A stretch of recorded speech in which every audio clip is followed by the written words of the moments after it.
kompromis, dogovor, ne, ni enako.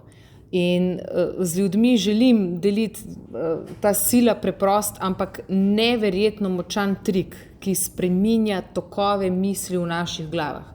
Sama ga v praksi uporabljam že zelo dolgo časa in redno in gre takole.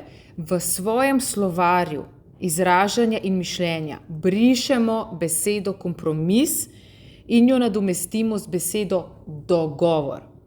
Zakaj? Enostavno, ker dogovor diši po zmagi, kompromis pa po izgubi. In če me vsaj malo spremljate, veste, da neprestano ponavljam, kako pomembne so besede. A veste, ni naključje, da se v poslovnem svetu vse naziva z dogovori, torej angleško agreement in ne kompromis. Tam je vsem cilj zmaga.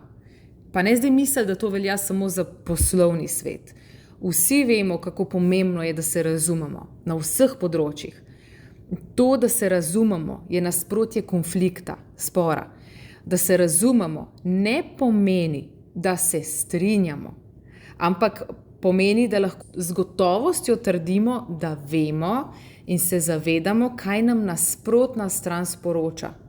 Beseda dogovor pa k temu še doda, da vemo in se zavedamo, da tudi nasprotna stran ve in se zaveda, kaj sporočamo. Sliši se preprosto, ampak zadeva deluje do neverjetnih razsežnosti. Predvsem pa poudarjam, to deluje na vseh področjih naših življenj. Kjerkoli, kar se moramo karkoli dogovarjati ali dogovoriti, in vemo, da je to lahko v službi ali doma, partner, otroci, šole, učitelji, skratka, ni da ni. In da zdaj še povem in še bolj obrazložim, zakaj odstraniti ta kompromis, ki nam ga vedno in povsod tako zelo vztrajno ponujajo, pa nam ga molijo pod nos.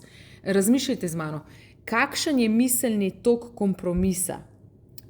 Prilagoditi se, popustiti, nekaj delno izgubiti in se pogoditi za nekaj manj.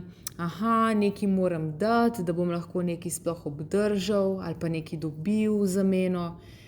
Na drugi strani pa nam beseda dogovor predstavlja popolnoma drugačen zven in v ozadju tudi čist drug pomen, v stilu, ne more biti v celoti po moje, ampak nekaj pa je lahko in nekaj bo.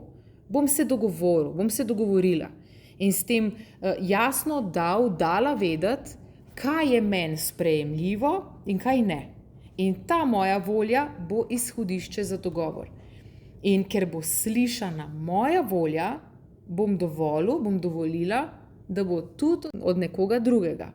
Dogovor torej izraža pozicijo moči, zmage, ohranjenega dostojanstva, vrednosti in to pozor za obe strani.